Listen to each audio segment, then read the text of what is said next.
Assalamualaikum warahmatullahi wabarakatuh. Izin makan diri tahun tingkat 2 nih Mas Galang Gara ini STB 5612 Proletariat Masyarakatan kelas A. Saya akan membahas tentang deskripsi kasus pegawai Kominfo menjadi admin judi online. Tugas ini dibuat untuk ujian akhir semester materi kriminologi. Deskripsi kasus. Kasus ini bermula dari terungkapnya dugaan keterlibatan sejumlah pegawai di lingkungan Kementerian Komunikasi dan Informatika yang kemudian berubah menjadi Kementerian Komunikasi Digital atau Komdigi. Dalam jaringan perjudian online, ironisnya pihak yang seharusnya bertugas melakukan pengawasan dan pemblokiran situs ilegal justru diduga memanfaatkan akses dan kewenangannya untuk kepentingan jaringan judi online. Dalam pengungkapan kasus tersebut, aparat menemukan adanya pola perlindungan terhadap situs judi agar tidak masuk dalam daftar pemblokiran. Beberapa pihak diduga memiliki peran administratif dan teknis, mulai dari pengelolaan data situs, koordinasi internal, hingga menjaga agar situs tertentu tetap dapat beroperasi. Dalam proses persidangan juga terungkap adanya media komunikasi internal yang digunakan untuk koordinasi aktivitas tersebut. Kasus ini kemudian berkembang menjadi penyelidikan terhadap dugaan penyalahgunaan jabatan dan akses institusional. Jumlah pihak yang ditetapkan sebagai tersangka bertambah dan mencakup pegawai kementerian serta pihak di luar instansi pemerintah. Mengapa ini bisa terjadi? Yang pertama, karena pesatnya perkembangan judi online di era digital. Yang kedua, lemahnya sistem pengawasan dan pengendalian internal. Yang ketiga, rendahnya integritas dan penyalahgunaan jabatan. Yang keempat, karena tingginya tekanan ekonomi dan budaya keuntungan instan. Saya akan menganalisis kasus ini menggunakan 3 teori. Yang pertama, strength teori, yang kedua, differential association teori, dan yang ketiga, social control teori. Yang pertama, strain teori, teori ketegangan dari Robert Kemerton. Strain teori menjelaskan bahwa kejahatan terjadi ketika terdapat ketidaksesuaian antara tujuan yang dihargai masyarakat dengan sarana yang tersedia untuk mencapainya secara sah. Dalam masyarakat modern, keberhasilan sering diukur melalui pencapaian ekonomi, status sosial, dan kesejahteraan materi.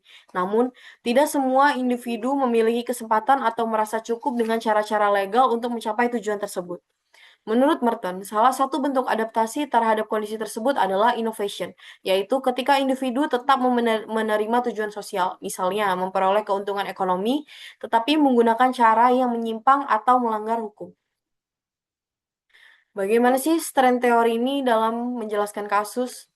Nah, dalam kasus pegawai Kominfo yang diduga terlibat sebagai admin atau pelindung jaringan judi online, teori ini melihat bahwa pelaku tidak semata-mata melakukan tindakan karena faktor kriminal bawaan, tetapi karena adanya dorongan untuk memperoleh keuntungan yang lebih besar melalui jalur yang lebih cepat.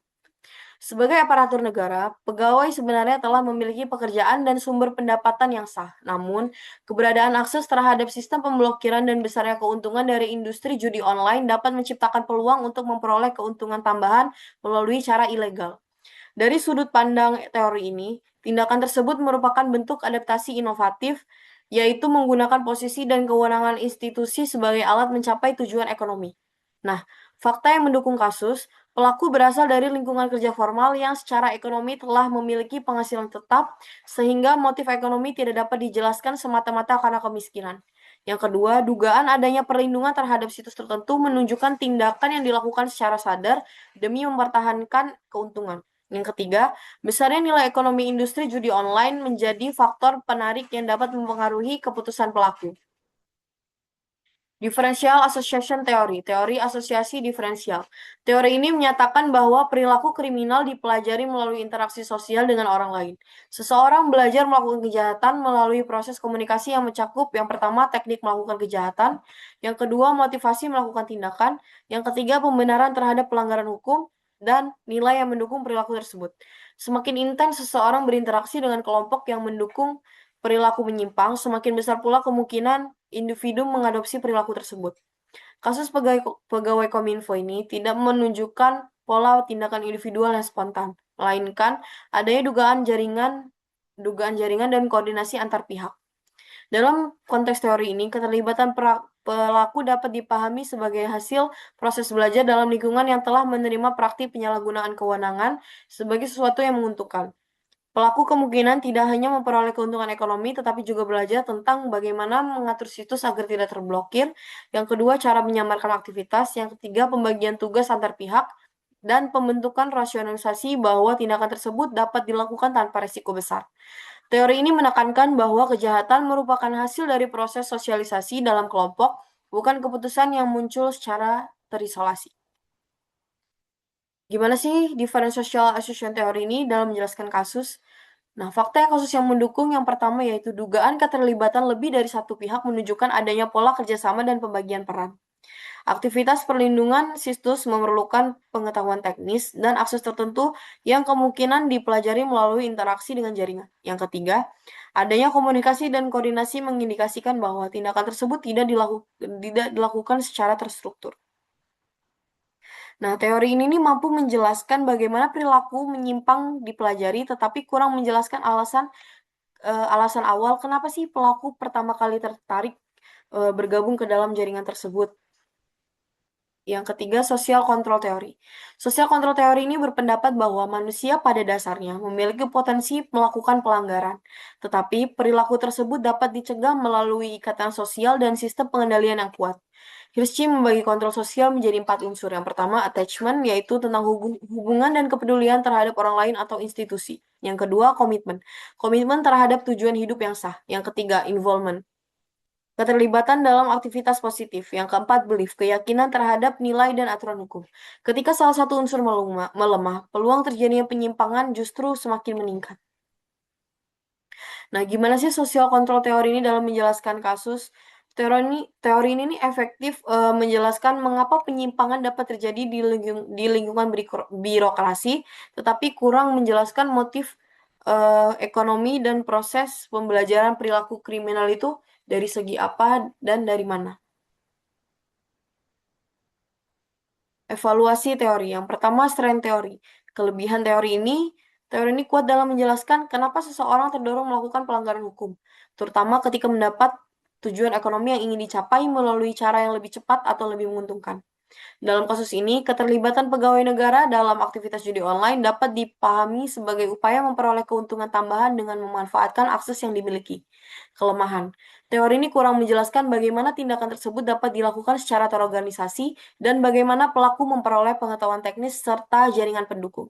Selain itu, apabila hanya menggunakan teori ini, muncul pertanyaan, mengapa pegawai lain yang memiliki kondisi kerja serupa tidak ikut melakukan pelanggaran? Nah, kesesuaian dengan fakta kasus yang pertama itu karena adanya dugaan keuntungan ekonomi dari perlindungan situs judi online. Yang kedua, penyalahgunaan jabatan dilakukan untuk memperoleh manfaat pribadi. Namun, fakta tersebut belum cukup menjelaskan keseluruhan proses kejahatan. Yang kedua, differential association theory. Kelebihan teori ini paling kuat menjelaskan bagaimana sih kejahatan dipelajari dan dilakukan melalui hubungan sosial. Dalam kasus ini, dugaan adanya koordinasi dan pembagian peran menunjukkan bahwa tindakan tersebut bukan keputusan spontan individu, melainkan bagian dari proses interaksi dan pembelajaran dalam suatu jaringan. Teori ini dapat menjelaskan bagaimana perilaku mengetahui cara kerja sistem. Yang kedua, bagaimana sih teknik menghindari pemblokiran itu dipelajari. Yang ketiga, bagaimana sih muncul pembenaran terhadap tindakan ilegal. Nah, kelemahan dari teori ini yaitu teori ini kurang menjelaskan faktor awal yang mendorong seseorang tertarik bergabung ke jaringan. Teori ini juga tidak banyak membahas faktor struktural seperti lemahnya pengawasan institusi. Nah, kesesuaian dengan fakta kasus yang pertama yaitu ada kedugaan keterlibatan lebih dari satu orang. Yang kedua, adanya koordinasi dan pembagian fungsi. Yang ketiga, terdapat indikasi praktik yang berjalan secara sistematis. Nah, fakta-fakta tersebut itu sangat sesuai dengan konsep bahwa perilaku kriminal dipelajari melalui interaksi sosial. Yang ketiga, social control teori. Kelebihan teori ini sangat baik untuk menjelaskan mengapa penyimpangan dapat berlangsung di dalam institusi pemerintah. Kasus ini menunjukkan bahwa akses terhadap sistem dan jabatan dapat disalahgunakan ketika kontrol organisasi ini tidak berjalan efektif dan mulai melemah. Teori ini juga membantu melihat bahwa masalah itu tidak hanya terletak dalam individu, tetapi juga dalam sistem pengawasan internal pemerintah. Nah, kelemahan teori ini tidak menjelaskan secara mendalam tentang kenapa sih pelaku ini memilih untuk judi online dan yang kedua ini bagaimana sih proses pembelajaran perilaku tersebut dan mengapa sih pelaku tetap mengambil resiko meskipun ada aturan yang mengatur tentang judi online tersebut. Dan kesesuaian dengan fakta kasus, yaitu yang pertama adanya dugaan penyalahgunaan akses jabatan. Ini udah pasti ya. Yang kedua, aktivitasnya berlangsung sebelum akhirnya terungkap. Yang ketiga, menunjukkan adanya celah pengawasan.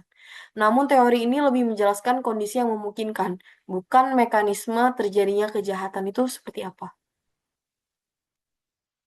Menurut saya, teori yang paling mampu menjelaskan kasus ini differential association theory. Karena apa? Yang pertama, kejahatan itu tidak dilakukan secara individu. Kasus ini menunjukkan adanya dugaan keterlibatan beberapa pihak, sehingga tindakan tersebut mengarah pada pola kerja jaringan, bukan keputusan personal semata. Yang kedua, terdapat proses pembelajaran dan pertukaran pengetahuan. Melindungi situs judi online membutuhkan pemahaman teknis, akses sistem, serta koordinasi yang kemungkinan diperoleh melalui interaksi dengan pihak lain. Yang ketiga, terdapat proses normalisasi perilaku menyimpang.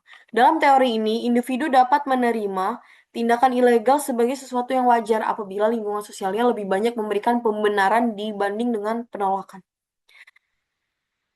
Terus yang keempat, teori ini paling dekat dengan karakter kejahatan modern berbasis teknologi dan organisasi. Kasus ini tidak hanya dipengaruhi oleh motif ekonomi, tetapi juga kemampuan membangun jaringan, pembagian peran, dan proses belajar di dalam kelompok. Nah, kasus pegawai Kominfo ini menjadi admin atau pelindung jaringan judi online itu tidak dapat dijelaskan dengan satu teori.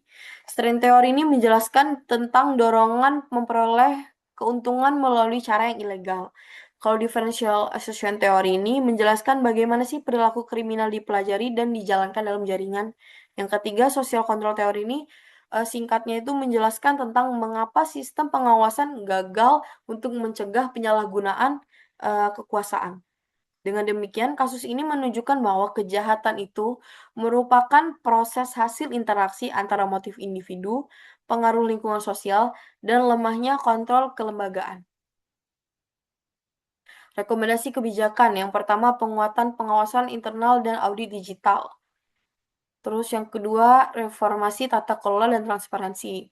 Ya, menerapkan kontrol berlapis, menghindari pengambilan keputusan satu pihak aja, meningkatkan akuntabilitas dan transparansi proses kerja. Tujuannya mengurangi peluang kolusi dan penyimpangan dalam institusi. Yang ketiga, penguatan integritas dan etika aparatur. Tujuannya untuk mencegah normalisasi perilaku menyimpang di lingkungan kerja.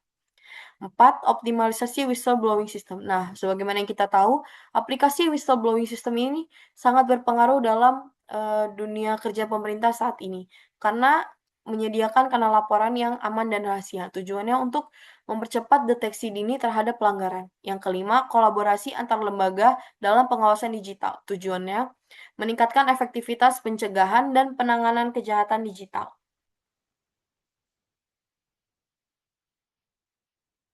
Nah, kesimpulan akhirnya, kasus pegawai Kominfo yang terlibat dalam jaringan judi online menunjukkan adanya penyalahgunaan kewenangan dan kegagalan kontrol institusional di tengah perkembangan kejahatan digital. Kejahatan ini tidak hanya dipengaruhi oleh motif ekonomi, tetapi juga lingkungan yang memungkinkan terjadinya pembelajaran perilaku menyimpang serta lamanya pengawasan internal. Dari ketiga teori yang digunakan, differential association theory paling mampu menjelaskan kasus karena menunjukkan bahwa kejahatan terjadi melalui proses interaksi, pembelajaran, dan kerjasama dalam jaringan, bukan tindakan individu yang berdiri sendiri. Sementara itu, strain teori menjelaskan dorongan keuntungan ekonomi dan social control teori menjelaskan tentang lemahnya sistem pengendalian. Oleh karena itu, pencegahan perlu difokuskan pada penguatan pengawasan digital, peningkatan integritas aparatur, transparansi tata kelola, dan pembatasan akses kewenangan untuk memutus peluang terbentuknya kejahatan serupa. Nah, walaupun strain teori tadi itu menjelaskan tentang motif ekonomi dan social control teori ini menjelaskan tentang lemahnya sistem pengawasan, differential association theory inilah yang paling komprehensif karena mampu menjelaskan bagaimana sih pelaku untuk belajar, berinteraksi, dan membentuk kerjasama dan akhirnya uh, melakukan kejahatan secara terstruktur di dalam lingkungan kerja tersebut. Nah, referensi. Terima kasih. Sekian penjelasan dari saya. Kurang dan lebihnya saya mohon maaf. Semoga bisa diterima oleh teman-teman semua. izin mengakhiri. Sebelumnya terima kasih banyak karena telah mendengarkan. Wabillahi taufik wal hidayah. Wassalamualaikum warahmatullahi wabarakatuh.